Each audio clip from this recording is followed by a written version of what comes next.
Hello दोस्तों, आज हम बेसिक ग्रामर की सीरीज में फ्यूचर परफेक्ट कॉन्टिन्यूअस टेंस पढ़ने वाले हैं और ये कॉन्टिन्यूअस का लास्ट टेंस होगा। तो चलिए स्टार्ट करते हैं। सबसे पहले इसके पहचान से स्टार्ट करेंगे। मैंने हर टेंस में आपको पहचान का महत्व समझाया है कि पहचान क्यों याद करनी होती है, क्योंकि जैसे आपकी पहचान होती है वैसे टेंस की भी एक पहचान होती है जिसे हमें याद करना पड़ता है, हमें समझना पड़ता है। तो ये देखिए लिखा है, इस टेंस के हिंदी वाक्यों के अंत में क्या कह रहा है, इस टेंस के हिंदी वाक्यों के अंत में समय के साथ रहा होगा, रही होगी, रहे होंगे, रहा हूँगा आदि शब्द आते हैं। देखिए ये चीज बहुत इम्पोर्टेंट है क्योंकि समय आएगा 101% किसमें, फ्यूचर परफेक्ट कॉन्टिन्यूअस टेंस में। अगर फ्यूचर कॉन्टिन्यूअस टेंस है, सिर्फ फ्यूचर कॉन्टिन्यूअस टेंस है, अगर सिर्फ फ्यूचर कॉन्टिन्यूअस टेंस है तो समय नहीं आता है, समय नहीं आएगा। इसकी हेल्पिंग वर्ब क्या होती है, इसकी सहायक क्रिया क्या होती है, कह रहा सभी कर्ता के साथ विल बी लगाते हैं। सभी कर्ता के साथ क्या लगाएंगे, विल बी लगाएंगे और मुख्य क्रिया में आईएनजी जोड़ते हैं। ये जितने भी कॉन्टिन्यूअस टेंस होते हैं सबकी मुख्य क्रिया में आईएनजी जोड़ते हैं। पहचान समझ में आ गई। चलिए आगे चलते हैं। कुछ इसके रूल हैं।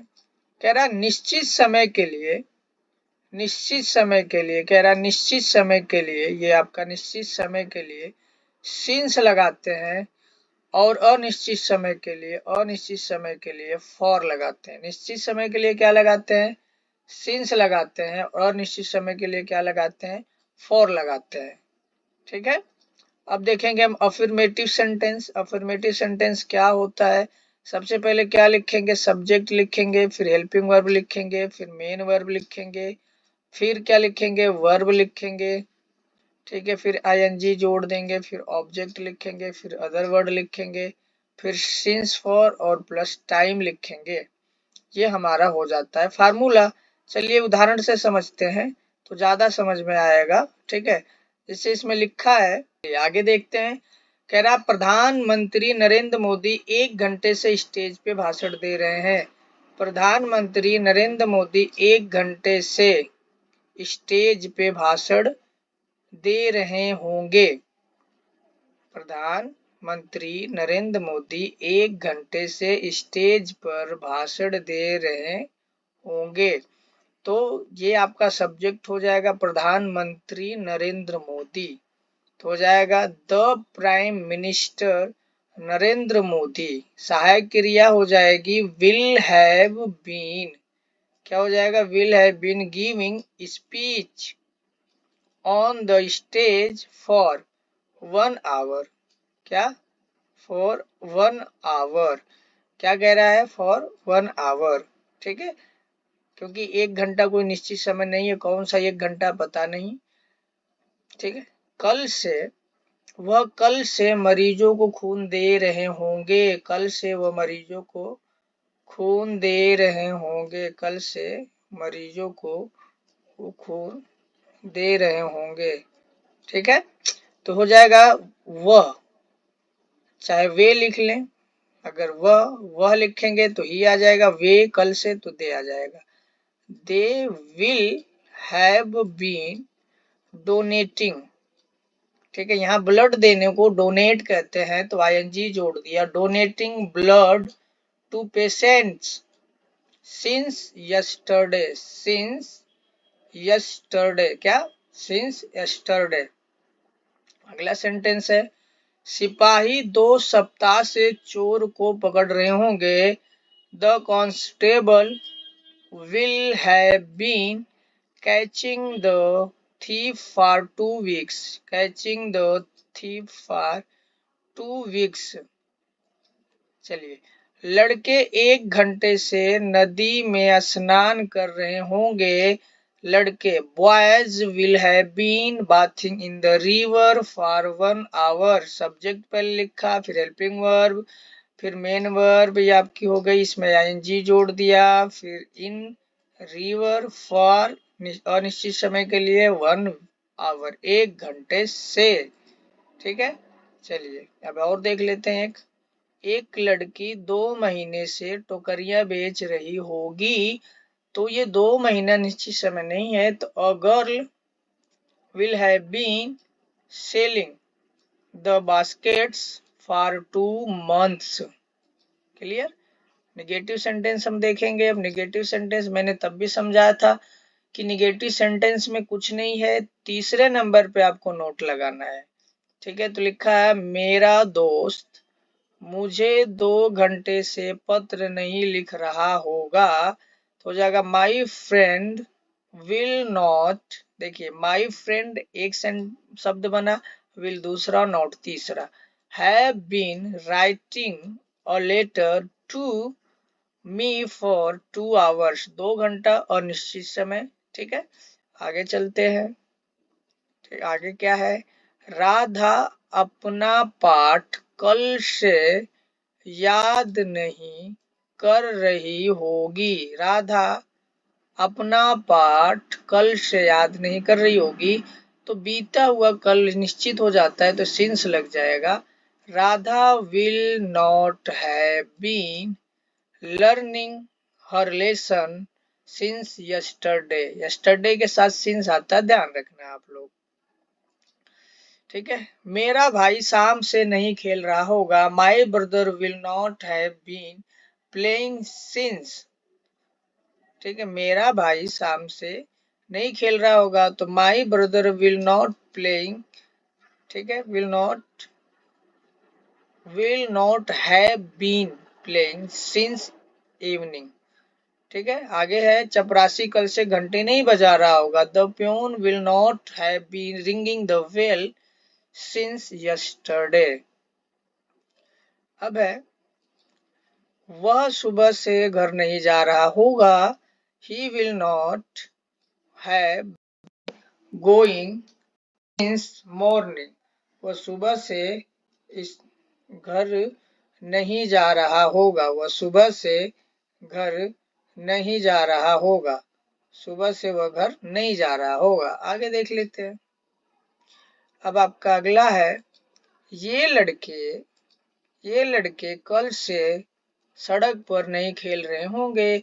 These boys will not have been playing on the road since yesterday. कल से, ध्यान रहे यस्टरडे के लिए आपको लगाना पड़ेगा सिंस। अब आपको आता है इंट्रोगेटिव। इंट्रोगेटिव को समझ लेते हैं। इंट्रोगेटिव मैंने आपको बाकी भी समझा रखा, फिलहाल फिर समझा देता हूँ बाकी सेंटेंसों में भी। कह रहा है जिस प्रश्नवाचक वाक्य का उत्तर केवल हाँ या ना में मिले, उसमें प्रश्नवाचक शब्द की अंग्रेजी नहीं लिखते हैं, सहायक क्रिया पहले लिखते हैं। कह रहा है जिस प्रश्नवाचक शब्द में आपको आंसर हाँ या ना में मिलता हो, तो उसमें आप प्रश्नवाचक शब्द की अंग्रेजी बिल्कुल नहीं लिखेंगे, सहायक क्रिया आपको पहले लिखनी पड़ेगी। यही बात समझ में। अब आता है आपका हेल्पिंग वर्ब। हेल्पिंग वर्ब क्या होती है? हेल्पिंग वर्ब मतलब सहायक क्रिया। ठीक है, ये आपको मैंने समझा रखा है। हेल्पिंग वर्ब पहले लिखेंगे, इसमें हेल्पिंग वर्ब मतलब सहायक क्रिया, फिर सब्जेक्ट लिखेंगे, फिर कर्ता यानी सब्जेक्ट को ही हिंदी में कर्ता कहते हैं, फिर मेन वर्ब यानी मुख्य क्रिया प्लस आईएनजी ऑब्जेक्ट, फिर other words since for plus time. ये आपका फार्मूला हो गया। तो चलिए स्टार्ट करते हैं, एक दो समझते हैं, आपको ज्यादा समझ में आए। क्या गांव में कल से ठंडी हवा चल रही होगी? क्या गांव में? तो इसका आंसर तो आपको हाँ मिलेगा या तो आपको ना मिलेगा। तो जिन प्रश्नों का आंसर हाँ या ना में मिलता है, उसमें प्रश्नवाचक शब्द की अंग्रेजी नहीं लिखते हैं, या यूं कहें कि जो प्रश्नवाचक वाक्य क्या से शुरू होते हैं, जो भी प्रश्नवाचक शब्द वाक्य क्या से शुरू होते हैं, यानी जिन प्रश्नवाचक वाक्यों में क्या शब्द पहले आ जाता है, उसमें क्या शब्द की अंग्रेजी नहीं लिखते। तो यहाँ लिखेंगे will the cold. Wind have been blowing in the village since yesterday. ठीक है, ये आपका सब्जेक्ट हो गया, फिर आपके जो है बीन वो हो गया। अब है आगे, क्या विद्यार्थी सुबह से कक्षा में शोर मचा रहे होंगे? क्या विद्यार्थी सुबह से कक्षा में शोर मचा रहे होंगे? तो देखिए क्या शब्द पहले है, तो सबसे पहले विल लिखेंगे, फिर the students have been making noise in the class since morning. सुबह से, सुबह निश्चित समय है। अब आपका आता है, क्या तुम 3 दिन से दिल्ली जा रहे होगे? तो क्या शब्द की अंग्रेजी बिल्कुल नहीं लिखेंगे, will you have been going to Delhi for 3 days, क्योंकि 3 दिन कौन सा 3 दिन ये नहीं पता, तो ये अनिश्चित समय है। क्या मुकेश 2 घंटे से गीत गा रहा होगा? तो ये आप लोग खुद बना लेना, कैसे बनाते हैं एक एग्जाम्पल तो कम से कम आप लिए कि छोड़ दूं आप लोगों के लिए।